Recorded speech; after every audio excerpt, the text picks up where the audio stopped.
Und der hat die Bruderschaft gesammelt als Gegenbewegung, nannte das gegen Kommunismus und Nationalsozialismus. Und ja. En de reacties waren enorm, hè? Op de oprichtingsdag in Köln zijn duizenden schutters afgekomen. En die hebben alle gesagt, wir machen mit. Wir machen mit. Ja, ja. Und es waren damals noch rein katholische Vereinigungen. Heute sind wir ja ökumenisch ausgerichtet. Und ja, was kommen muss. Die Nazis hat uns dann verboten. 1936 ist das Archiv beschlagnahmt worden. Und der Pastor Louis, der ist verhaftet worden. Der ist 6-mal von der Gestapo verhört worden und ist dann geflohen und der muss innerhalb von 24 Stunden im Rheinland Aufenthaltsverbot. Und der ist dann im Kloster Etta über die Titi gekommen. Und die Bruderschaft der hat dann den Weg genommen. Die haben gesagt, okay, dann lassen wir uns bestanden. Er war als kirchliche Bruderschaft, nur kirchliche Bruderschaft. Und dann haben die Nazis überall Bürgerschützenvereine gegründet, um das Schützenwesen aufrechtzuerhalten. Die wollten das dann auch für sich nutzen. Ja, want dan kunnen die mannen natuurlijk goed gebruiken als het oorlog werd. Ja? Ja. Ja, ze hebben toch een bepaalde vaderlandsliefde. Hè? Ja. Die liepen voor Duitsland, Verteidigung, had ze het al over. Fehlgeleitet, klar. Overigens weer hebben we ook zo'n censuur gehad. Hè. Maar dan weer niet oude daarvoor. Bij ons heeft Napoleon alle charterieën verboden. Er zijn er ook heel veel rusten gegaan. Een aantal zijn gewoon doorgebleven omdat hij niet die controle over de dorperij. Maar dat in de geschiedschrijving ving ze er wel gaten. En die zijn dan eigenlijk in de tweede helft van de 19e eeuw pas weer echt actief geworden. En toen kregen ze ook onze shuttersfeesten. Nou, die zijn toen begonnen. En dat heeft zich dan gigantisch ontwikkeld. Tot een OLS van heden ten dagen. Wobei es gibt so ein bisschen verschiedene Meinungen, ob der Bonaparte und Napoleon die Schütterei verboten hat. Also meine Bruderschaft zu uns. Wir haben in die Zeit, wo wir französisch besatt waren, hatten wir noch eine Vogelschütte. Ich habe den König Silber, es sind Könige benannt. Ja, maar het is formeel en informeel. Hè. Kijk, formeel worden in ieder geval ten aanzien van het Nederlands gebied worden officieel verbod. Maar in de praktijk moest dat niet gehandhaafd worden. Nou, dan bleven die toch gewoon scheten.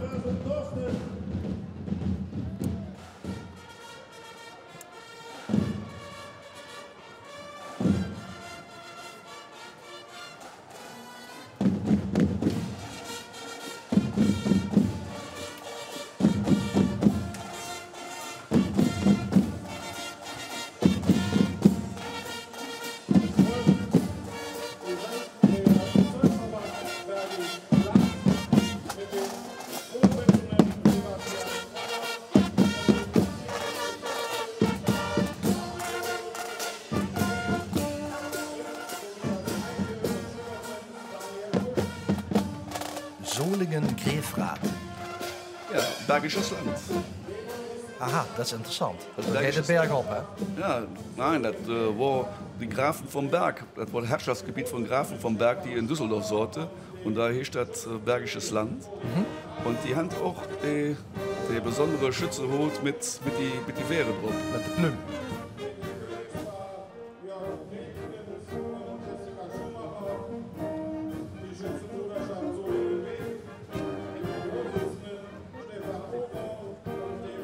Toch een groot verschil met onze optochten is ook dat hier heel veel meer koningen rondlopen. Maar dat komt omdat het niet alleen een volwassen koning is, maar dan hebben ze nog een Schützenprins, dat is van de jongelingen. En dan hebben ze nog een Schülerprins. En sinds kort heb ik dat te vertellen door half nog een Bimbini-prins ook nog. Het wordt immer kleiner, maar daarmee trekken ze wel ontzettend veel jeugd aan. En het interessante is, en dat zou voor ons ook een goede les kunnen zijn, de prins, dus de jeugdprins, die is automatisch nog lid van het bestuur. Die heeft dan ook direct invloed.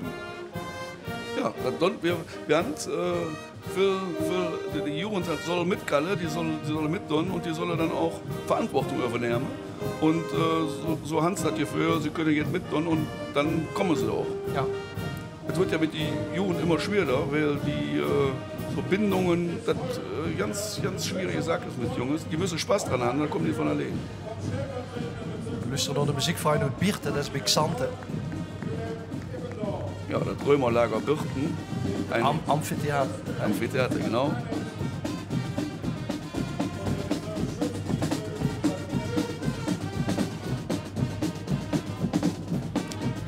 Swingen door de optocht.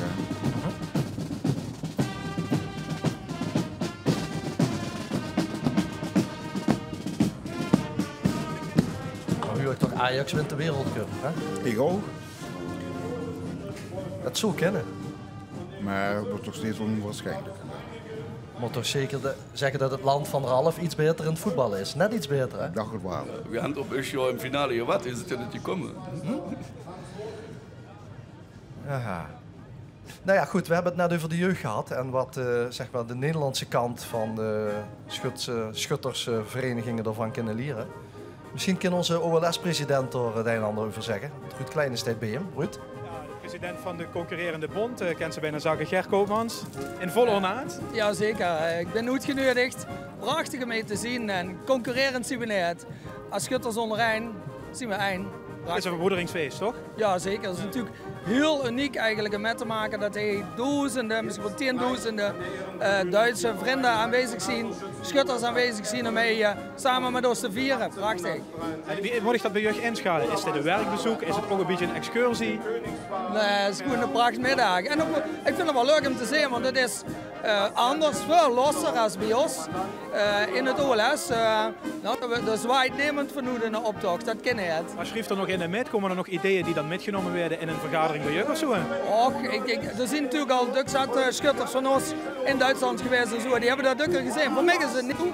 Ik had het nooit zo gezien, maar ook weer wat dat iemand weer wat nieuws metneemt. Het is wel een lange zit en meneer Koopmans weer een beetje goed verzorgd. Hè? Ja, we werden goed verzorgd. Iedereen is zo prachtig dat er de ganse muziek of voorbij trekt of in euro's tijd. Heel mooi is dat. Oké, dankjewel Ger Koopmans. Nee, de beste plaats hij op de tribune had. Zo geldt dat ook voor de president. En Ger mag gerust in dat ik door het met doel in het tijdschrift. Dat lukt ze dan vanzelf.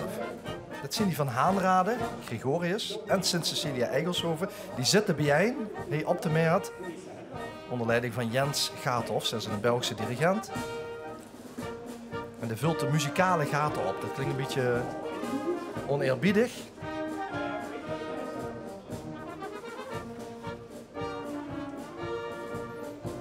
Die schutterie die nu aankomt, die zou bij ons al veel strafpunten krijgen. Want die hebben de gaten in de optocht te groot gemaakt. En bij ons werden de afstanden per vereniging gemeten. Die zijn gereglementeerd. Hè. Dus 40 meter?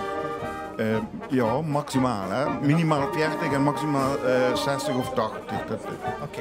Maar dat is omdat de muziekbands de andere schutterie niet uit de trippen wordt geslagen. Maar anders wordt de optocht wel heel erg groot.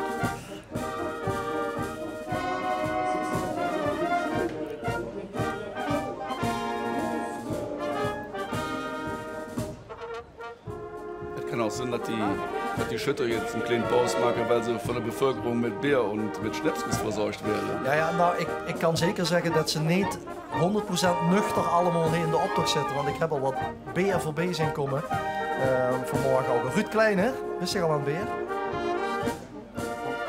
Ja, een beetje een regiofeest is het. En dan kunt ze bij de drie grenzen aan zich goed, want meneer komt het volks, hè? Uiteraard, ja. Veel het een beetje? Ja, dat is wel leuk. Ja, schön. Ja.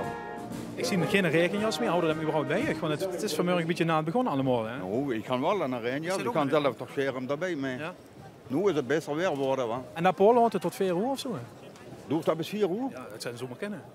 Ja, het zo'n leuker vallen wie nu kennen best wel eens even laat werden. Nee, dat houden we voor Polen bis 4 uur, wa, jongen. Gaan voor angstig te doen. Wa. Weet wel, niks bij gedronken zie je niet. Dat is een beetje jammer. Ja, is je wiet nog hangen, wa, voor er aan te komen. Wa.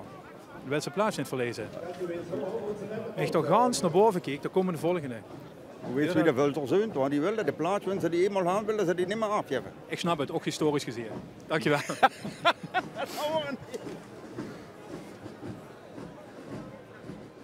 Ja, de sfeer is goed op de meer.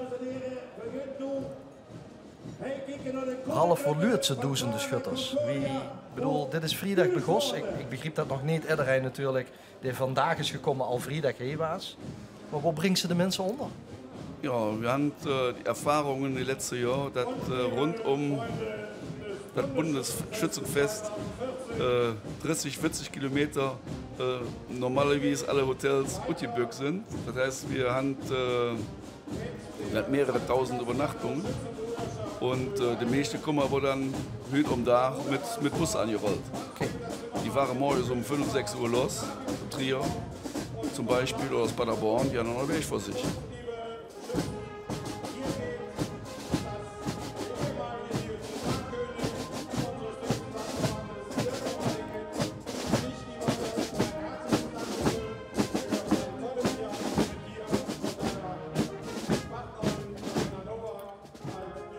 De fanfare van Ulestraat.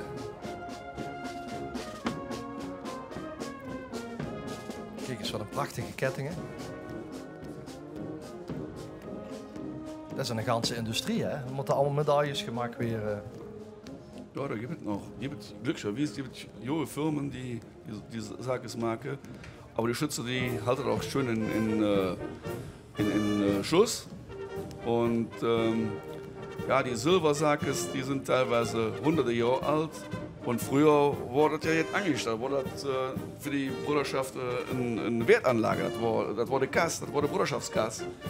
Und wenn eine schlechte Tite kommen, wurde das Silber schon vergraben.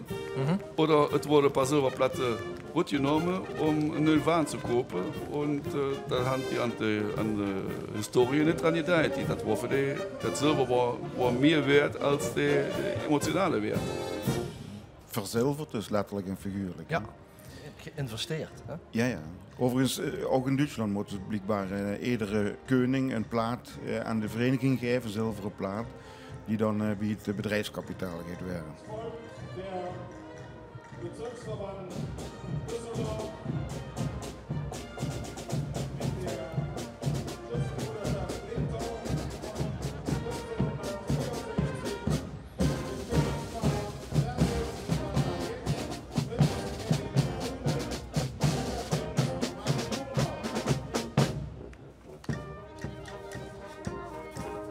Sint-Joep Heerlerhei was dat. Kijk, en zo huurt het. Hè? Het zilver, omhangen. Soms weer op de knieën, niet bij deze schutterskoning. Wat ik mis is de vogel, de zilveren vogel. Bij ons moet iedere koning moet de zilveren vogel vasthouden. Ik ben hem hier nog niet gedekt gekomen. Ja, bei dem Silber nicht, aber normalerweise wird der silberne Vogel das war das erste, normalerweise das erste Stück, was eine Bruderschaft anschafft, da war der silberne Vogel. Ganz früher war in der Gründungszeit nur der silberne Vogel. Und dann ist ab 1600 ist dann die Tradition geboren worden, dass immer ein Stückchen dabei kommt. Wir hatten auch richtig junge Gold- und Silberschmiede, die heute noch schöne Kette von Hand Dinge und ziselieren. Das ist eine Kunst für sich.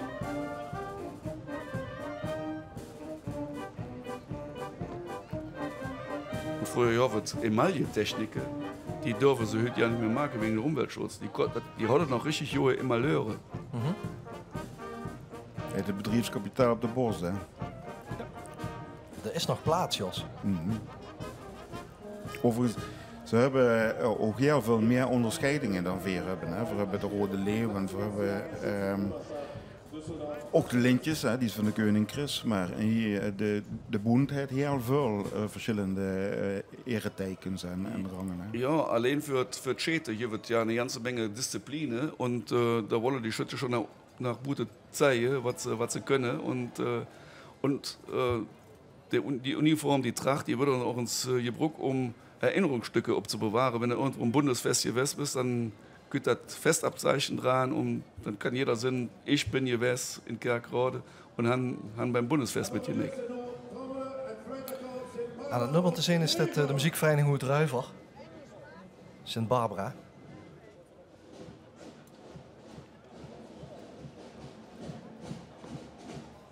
En die geven ook acte de présence. En die gewoon tijd inhouden, zo te werden.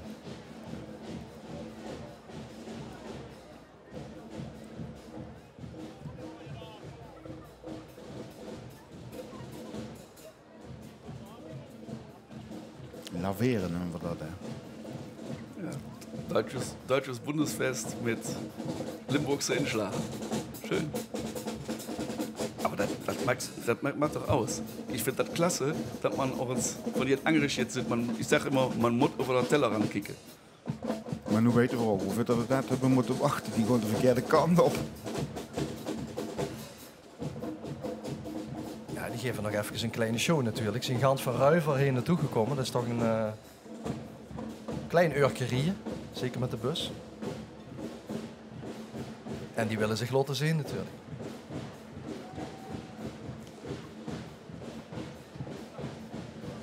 En dat laveren, Jos, dat bedoelt ze van stoeprand naar stoeprand, hè, de weg vrijmaken.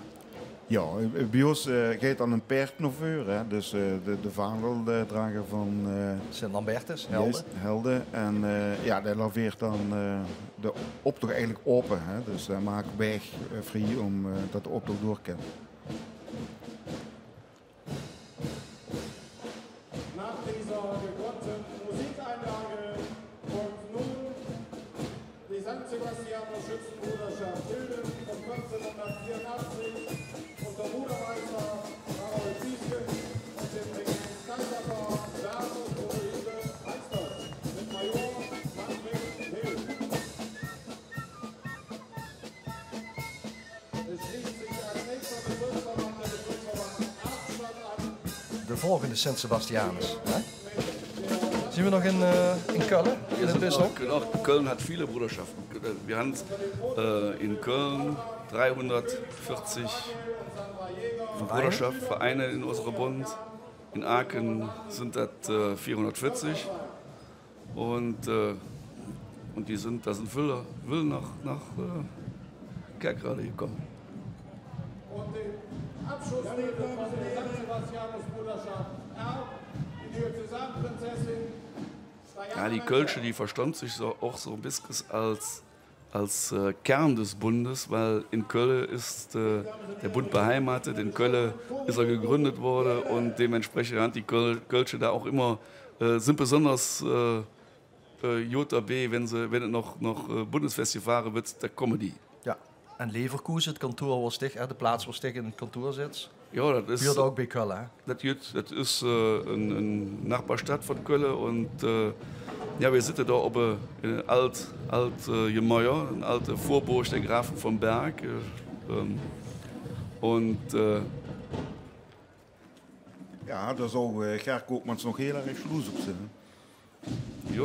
Der Bezirksverband Euskirchen mit dem stellvertretenden Bundesmeister Daniel Neuring, dem Bezirkskönig Christian Hannes,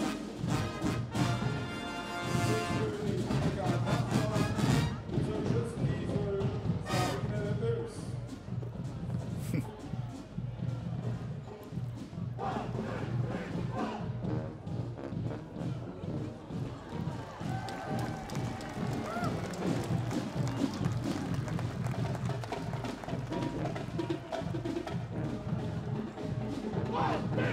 Es folgt der Bezirksverband Euskirchen mit Ja, Ralf, die zien van de Heerlen.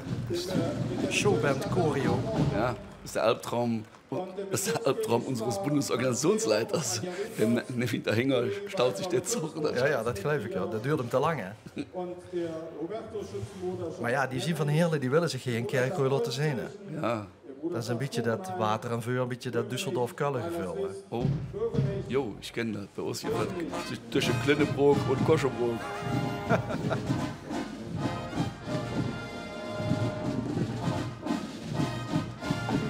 Maar het is een van onze Limburgse top showbands, Choreo het Heerlen. En het is vernoemd naar Choreo Valm, de oude Romeinse plaatsnaam van Heerlen. Ja, ze zien er weer voorbij.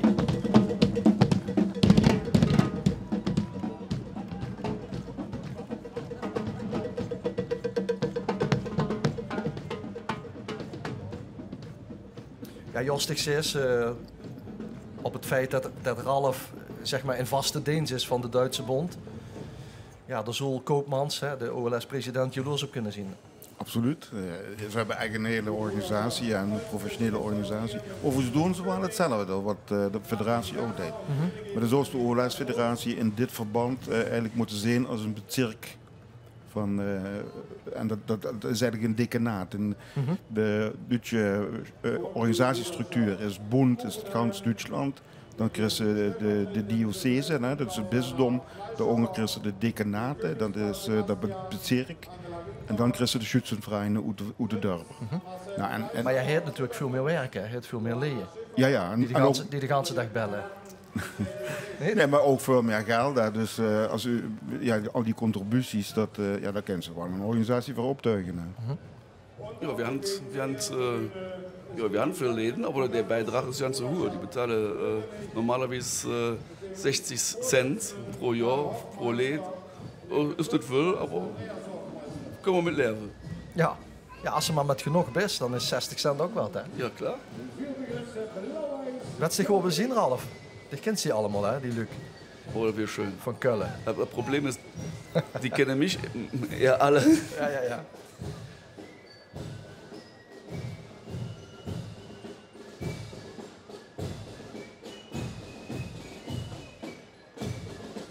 De hoed af. En een klein knikje hè, met het gezicht naar de eretribune.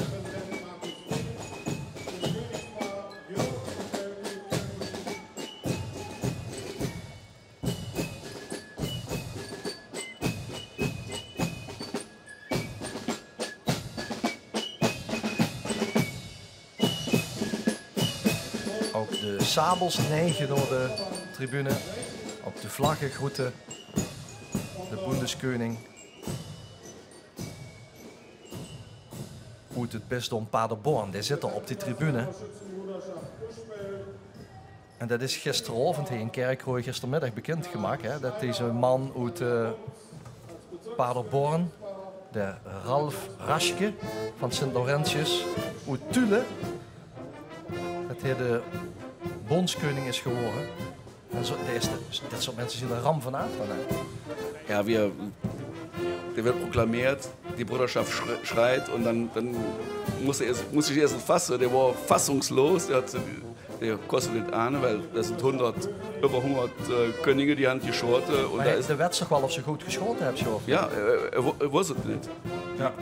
Die durven ja niet die kaart aankijken. Oké, dus die schiet op zo'n kaart, maar... Die durven niet kijken wat ze geschoten hebben. Ja. Dat is anoniem, also die zien niet wat ze geschoten hebben. Die schieten met die windbuksen op die kaarten en die kaart die staat 10 meter verderop. Ja, 50 Meter steht die weg. Okay, ja. Und dann jont die von der Stand und dann wird die Karte getrocknet und da steht auch noch eine Nummer drauf. Und nachher der Bundesschießmeister geht dann die Nummer zu dem König zuordnen und dann wird wer Sieger ist. Und drum wird keiner, außer der Bundesschießmeister, wer gewonnen hat. Ja. Maar Ralf, Tom, het is toch eigenlijk zo wat de OLS-winnaar deed daar. Dat is ook een geweldige emotionele ontlading. Ja, dat is het zeker. Maar de spanning neemt er natuurlijk toe. Omdat ze steeds minder schutterieën over is bij ons.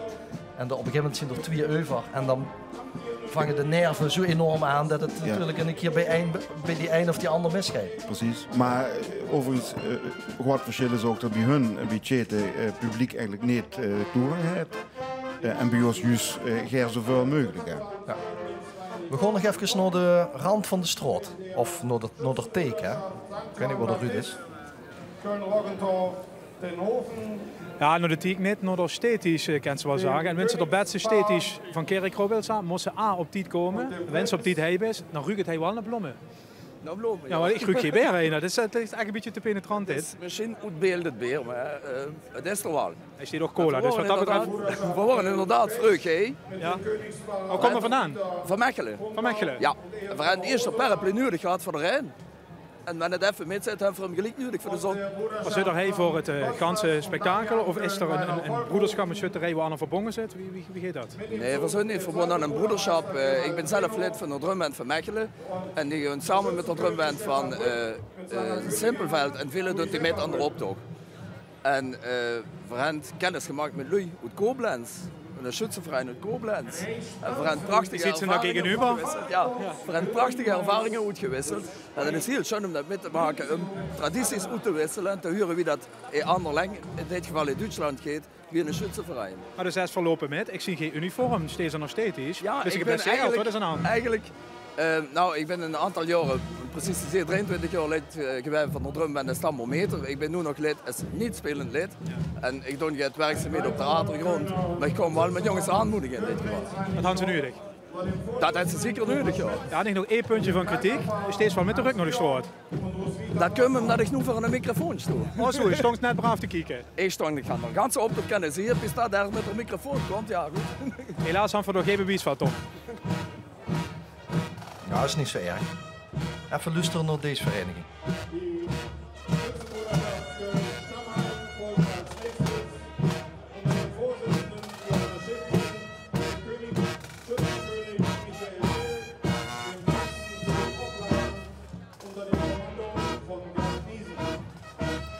Prachtige gilde-uniform.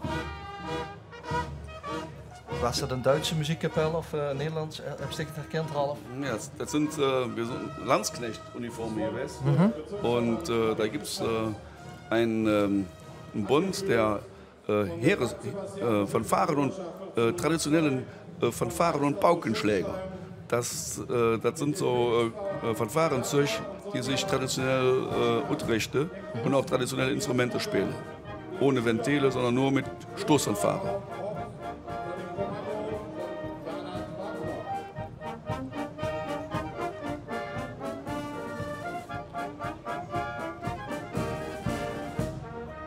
En voor de mensen die wat later inschakelen, dit is de Merit in Kerkrooij.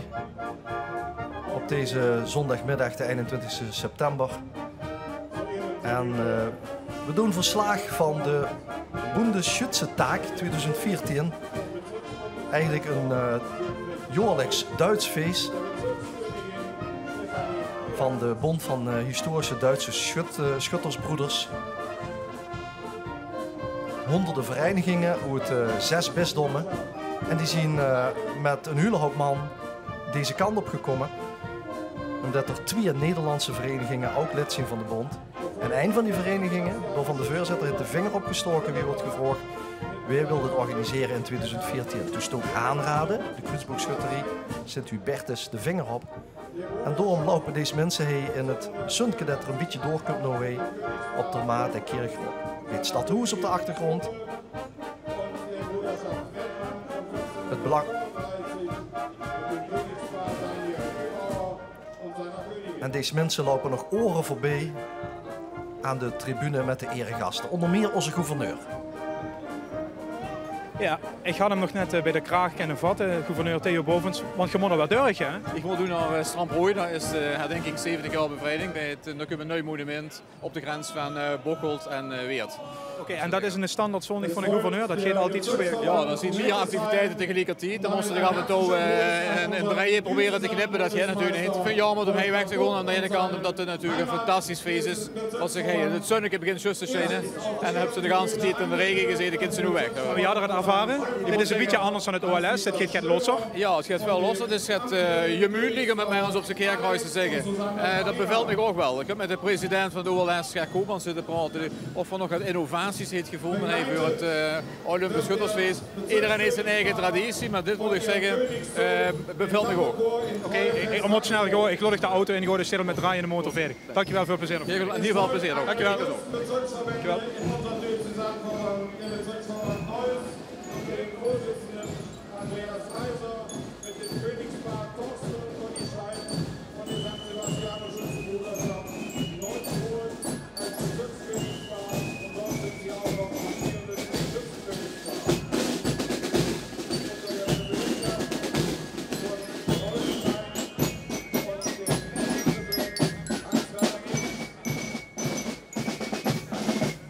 Dat laat nog eens een vendelier door voorop, hè, bij die Schützenverein.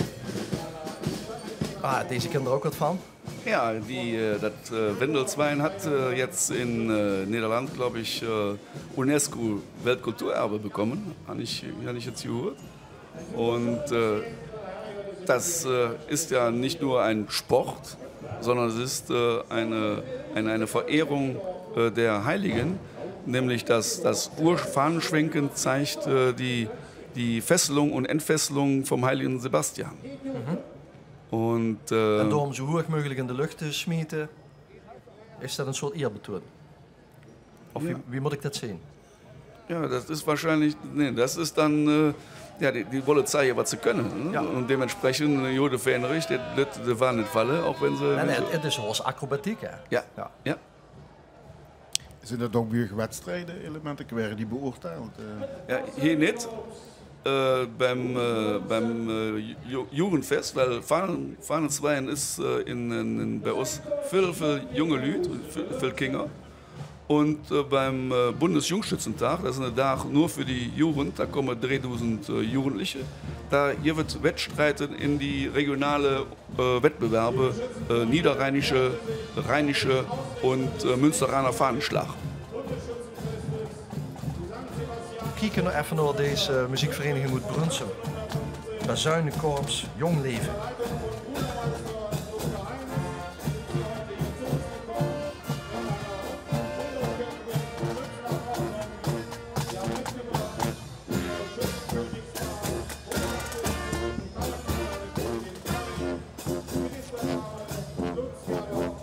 Ja, Ralf, dat zien die van het volgend jaar. Ja. Bütgen. Bütgen, das ist ein Stadtteil von Kaas, das ist ein Dorpje. Kaars, van dat Kreuzkaarst, van de Genau, autoweg. Ja, genau. Dat kennen we wel. Vom Stau. Ja, vom Stau, ja. Und ja, das liegt kurz von Nüs und von hier bist du da eine Stunde bist du da. Ne? Ja. Und liegt an der S-Bahn und von daher werde die Schritte dann schön mit der S-Bahn kommen. Okay. Und die wollen jetzt natürlich Werbung machen für das nächste Jahr auf nach Bütchen.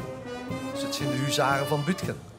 Of Bütje, wie het is. Und da ist der General des 30-jährigen Kriegs, der Jan von Wert, der ist da geboren. Ah. Und darum geben die Bütcher Bruderschaft jedes Jahr einen Jan von Wert Preis aus an Leute, die für das historische Schützenwesen oder für die Heimat jetzt getan haben. Ja.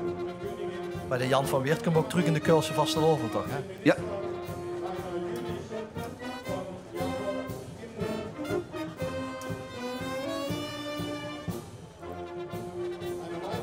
Jos, vindt ze het nog een beetje leuk? Ja, zeker. Nog met het zonnetje komt er nog bij, hè? Ja, Dat wordt het precies. extra mooi. Komen ze met de rozen en de geweren? Ja, dat is zo dat de Nüsse inslag. En deze koning had een koningsstaf ook, hè? Zo in het gauw.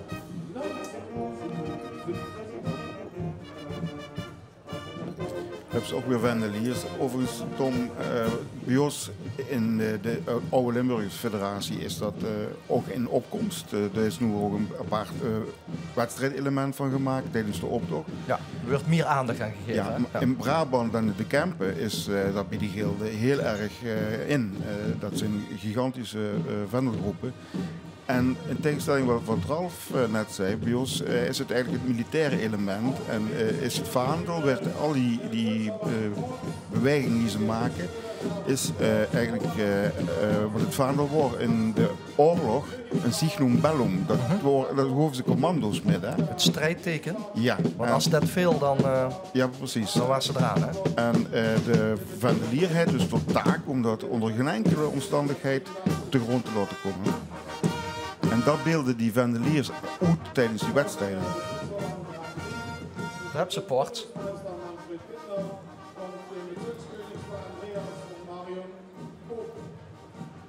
Ja, an die Waren mussten sich die Soldaten mussten sich an die Waren ausrichten. Ja. Wenn die Waren stungen, da wussten sie, da müssen wir hin. Ja.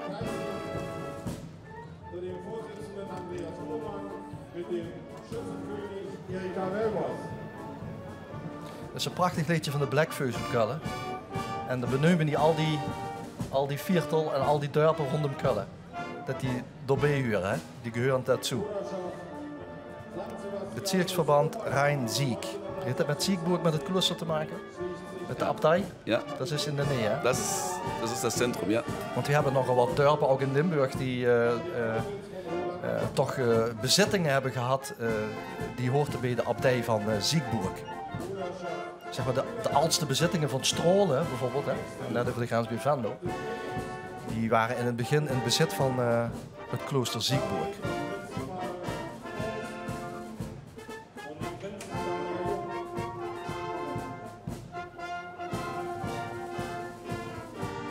Over de jeugd gesproken, hè? ja früh dabei. Ja, meine Witze-Söhne sind Mitglied geworden am Tag, wo sie geboren worden sind, bei der Junggeselle in Koschebrook. Da bin ich vom Krankenhaus, bin ich bei der Präsident von der Junggeselle vorbeigefahren und habe dem de Inschriebing von der Verein in der Briefkasse geworfen. Ja? Ja, das mal so.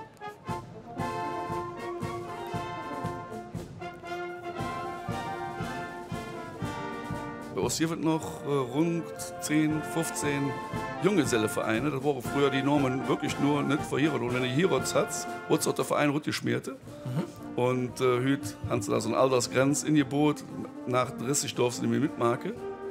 Und die kriegen richtig Spaß, die Jungs. Ja. Ja, het werd het in Nederland ook gegeven, in Limburg. Hè? Ja, de Jonggesellen, hè? Ja, Zeker. ja. De Jonkheden? De jonge schutterij. Ja, Dat kan ook zien, hè? de jonkheden staat eigenlijk de losse schutterie. Maar bijvoorbeeld in Valkenburg hebben ze de jonge en de oude nobelen. Hè? Precies. En dus hebben we op veel meer plaatsen in Limburg ook jonggezellen, jongschutsen gestaken. Oké, we kregen weer een show, maar nooit Beek. Het zijn de Holländer die de show maken, heute.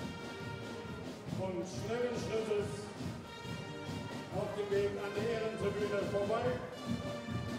Und der Bezirksverband von Rheinburg-Leverkusen mit der Bezirkskönigin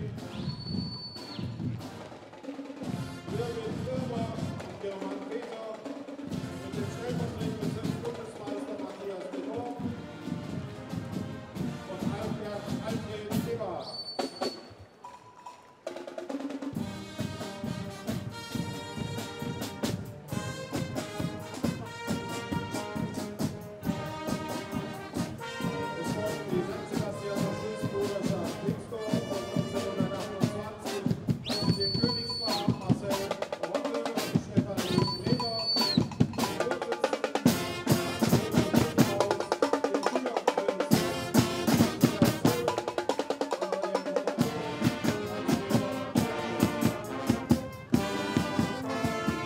Het drum- en majorettenkorps Irene Lucia. Beek is de plaats van Sint Lucia. Maar dus ook van de jonge majorettes, we hebben ze gezien net, volop in beeld. De Duitse schutterieën lopen in Kerkhooi op de Meert voorbij. Binnen de bisdommen worden ze bijhuren. En we hebben het bisdom Paderborn en Essen gehad. En we zien al een dikke half uur bij het bisdom Keulen. Een gebied waar nogal wat verenigingen in zitten.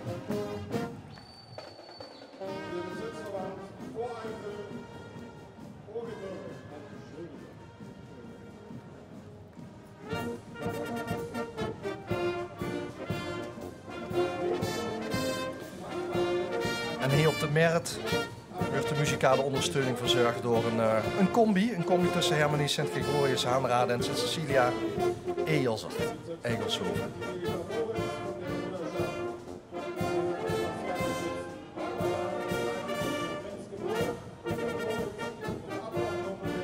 Veren op de hoed, de degen of sabel richting de eretribune, de groet.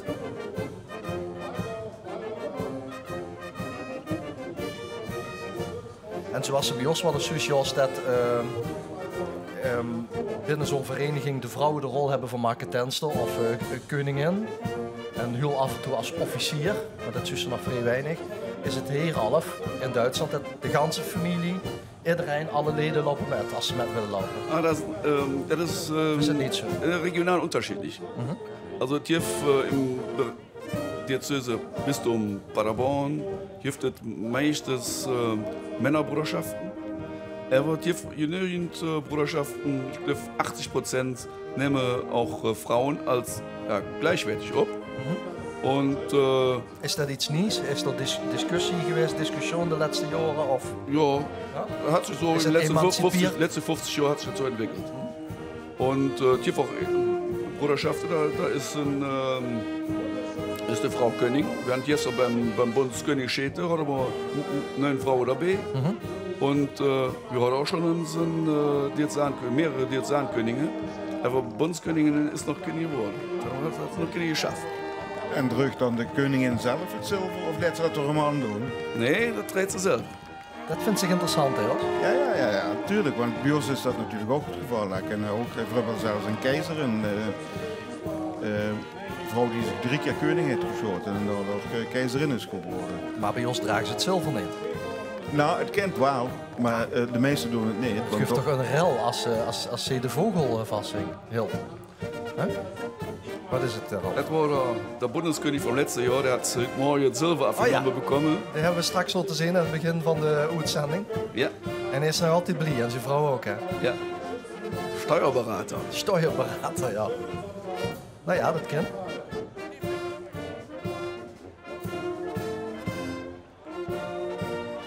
Ja, das ist auch ein bisschen in die Bruderschaft, das war schon früher so.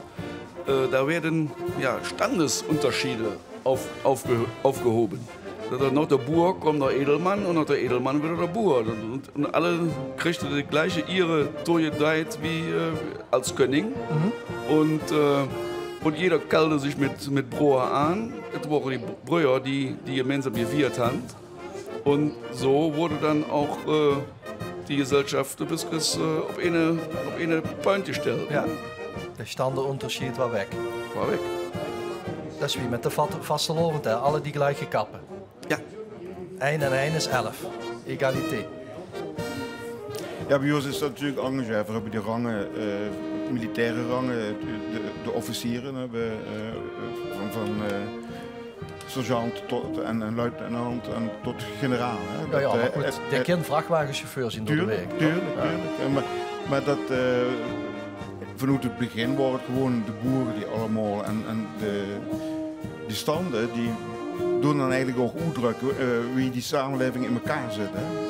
In die chaterie wordt de koning, is ook de adel. De officieren, dat zijn de ritters en de lancieren. En dan de boeren, dat zijn de soldaten. Flight and Jungle Corps Excelsior aus Montfort.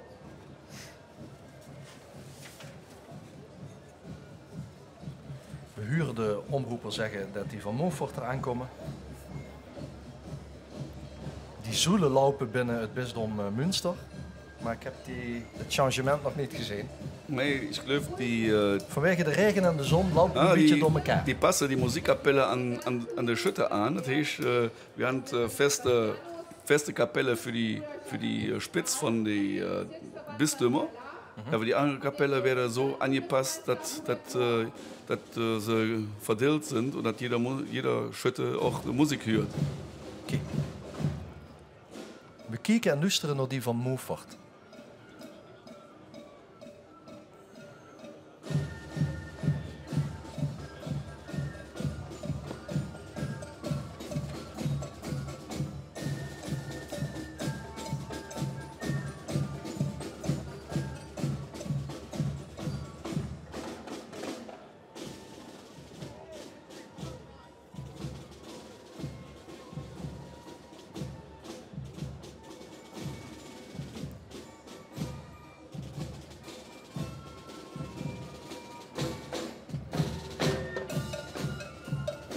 En zo kan het inderdaad wel eens laat werden. Hè.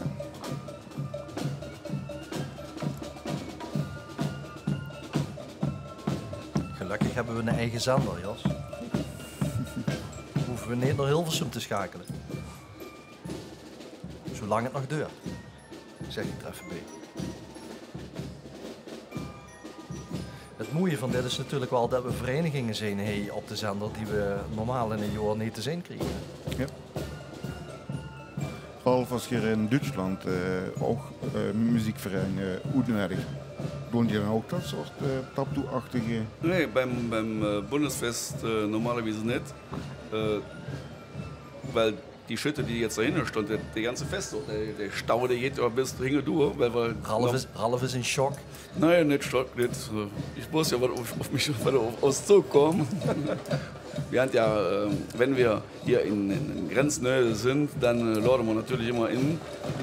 Wir waren in Emmerich vor ein paar Jahren, da hatten wir auch eine ganze Zahl von niederländischen Vereinen dabei. Ja, Emmerich bij Nijmegen, voor de mensen die niet weten. Ja, und von daher würde man schon was auf das Zug geht.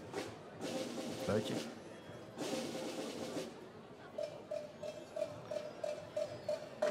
Kijk.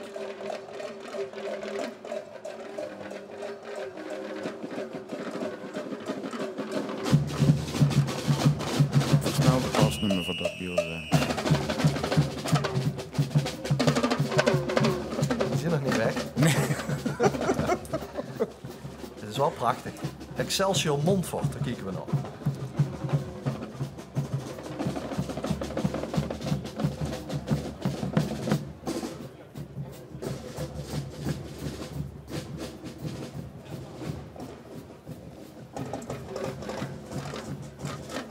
Die zijn gewend taptoes te lopen. Hè. Dat geef ik bij die shutten neer, tot die tap toe gaat.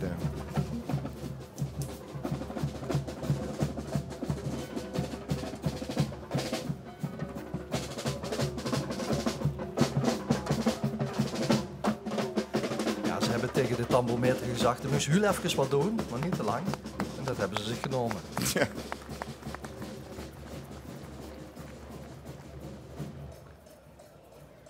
Ja, de mensen klatschen, dus ze vinden het mooi. Dat kan me ook voorstellen. Wat is Ruud Klein eigenlijk aan het doen? Steed langs de weg. Nee, voor een prachtig uniform, meneer. Moet ik even een beetje naar de camera erin? Dat willen we wel even zien. Kijk met de bros naar vuren, zo moet dat. Van de hout. Ja. En die stunt hingen er door en lopen niet met. We zijn meegeweest, we zijn bij de eerste Is dat ver veertig? lopen. We worden bij de eerste ver. Wie wordt het? John? Had er nog door de regen moeten lopen dus? Nee, gaat niet. Stond ik het publiek door toen? Nou, hij gaat voor me op de holt, eigenlijk best te weniger. Uw eigen deur op, zeg maar. Ja. Dan moeten ze toch boetes dan weer langs Ja. lopen, is dat nu? Ja. Misschien zijn ze allemaal in het centrum hier gekomen. U beveelt het zo, tot nu toe, want dit is niet alleen huurde optocht, dit doet al 3 dagen. John, fijn. Dukker doen. En ja. Ik vind trouwens, uw bril vind ik nog net zo schön wie het uniform eigenlijk. Ja, echt? Toch? Kijk, gaan we de ouderwetse. Nee, dat is te gek. Vintage heet dat. Serieus? Ja. Op de hoed ook, is dat ook vintage? Ja. Ja, Zonder meer. en er schermpas erbij, dus het is ganz compleet. Ja, geweldig. Ja. Veel plezier nog. Dankjewel. Okay. Dankjewel Ruud. We zijn aangekomen bij het bisdom Trier, Ralf. Ja, die im Bistum Trier, das sind ganz starke Sportschützen. Normalerweise muss man beim Bundeskönig muss man immer mit 1 Uhr Trier rechnen, die Schäte Jod. Da hat jedes kleine Dorf einen Schützenhall mit guten Schießstand. Und ja, die sind sehr auf Leistung ausgerichtet. Ja. Kleinere Vereine, weil sie viel sportlich stark sind. Hier zien we de Bundeskoning van dit jaar. Gistermiddag is ze uitgeroepen. Ralf Raschke uit Thule van Sint Laurentius. Met zijn vrouw, de koningin. En nog even terugkomend op Catharina Holtz, waarvan we net de meneer zogen met de vintage bril bij Ruud Kleine. We hebben een aardbeving gehad op 13 april 1992. Wat is dat in Duits ook weer? Een aardbeving? Nee, een ja, zeg ik het goed? Aardbeving, ja. En toen is deze vereniging opgericht om de schaai aan de kerk te repareren, de Catharina-kerk. En dat is in 1995 gebeurd, 3 jaar na de aardbeving. Ja, Dus daar hebben ze ook vrij recente sociaal ingestelde broederschappen. Dus het is eigenlijk nog altijd actueel. Ja, das ist mehr als aktuell, wird ganz stark gemerkt, weil man muss in einer Welt, die global wird, muss man seine Nachbarn, die Nachbarn muss man drauf aufpassen. Und der Präsident der europäischen Schütten, der Prinz Mirode, der wollte normalerweise auch kommen, ist aber durch einen Familienfall nicht in der Lage. Dem ist ein Schloss abgebrannt und da sind die Schütte sofort gekommen und haben gesagt, so, wir helfen dich. Ja, warum? Ja, dein Vater hat uns noch im Krieg geholfen, jetzt helfen wir dich.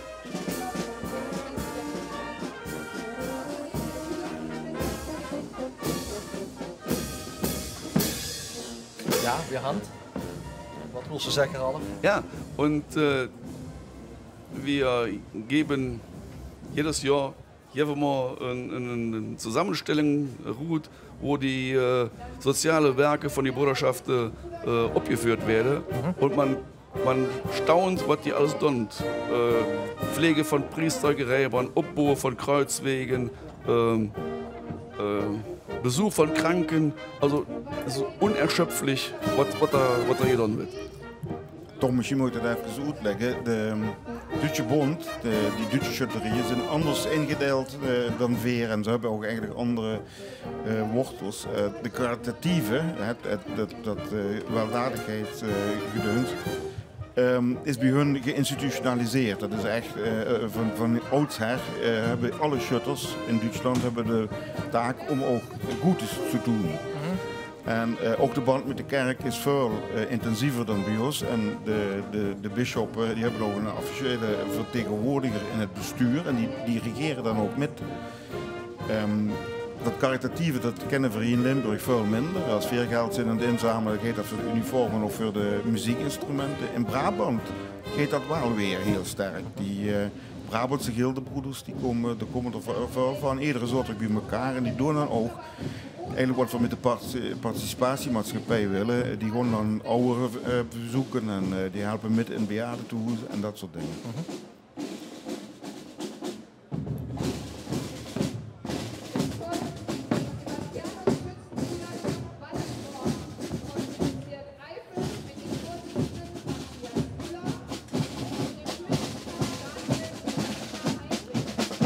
Jos, ik was toevallig vorige week bij een vergadering van Sint-Sebastianusgilde in Velde.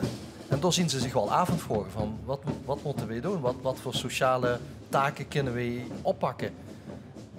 Ralf zit al, de maatschappij verandert, de globalisering. Je kunt zich afvragen van waar ligt de ruimte voor schutterie en broederschappen? Even los van scheten, festiviteiten, andere wedstrijden. Waar ligt de ruimte om de maatschappij van dienst te zien? Ja, nou, het kerkelijk gedeelte, ja, toch qua interesse en geluid van een groot deel wegvalt. Ja, maar we hebben het allemaal dus metgekregen dat vanaf 1 januari aanstaande een heleboel dingen anders werden in dit land. Daar komen ook geheid opdrachten uitgevoerd die we met elkaar zouden moeten en kunnen oppakken. En de schutterieën kunnen daar wel een voortouw nemen. Bijvoorbeeld de Duitse verenigingen doen ook aan ontwikkelingshulp voor Afrika enzovoort. Die zamelen erover in. Dat is eigenlijk een soort Rotary-gedachte wat ze dan hebben. Ja, in mijn verein in Koschebroek, we hebben een Schützebroer uit Kamerun. Die kunt jedes Jahr zum Schützefest, ein Augenarzt. Der hat eine wunderbare Stelle in Deutschland haben können. Der hat ja gesagt, nee, ich möchte zurück nach Kamerun. Es gibt nur 10 Augenärzte in Kamerun. Und der geht hin und operiert 4, 5 Kampagnen im Jahr, wo der in Kamerun rund wird und dann an 2 Tagen 50 graue Star-Operationen macht. Und die Bruderschaft hat spontan eine Verein gegründet, Augenhilfe, und hat gesagt, so, der Mann muss geholfen werden. Haben wir innerhalb von einem Jahr 30.000 Euro zusammengekriegt und jetzt kann der Mann kostenlos die Operationen durchführen. Der verdient toch ook in de scherp, hè? Nee, daran nicht. Ja, maar hij verdient het wel. Hè? Ja, ja. Kriegt er auch. Als dank. Kriegt er auch. Ja, je kriegt. Ja, die Orden und Auszeichnungen, da muss man das Dank sagen können.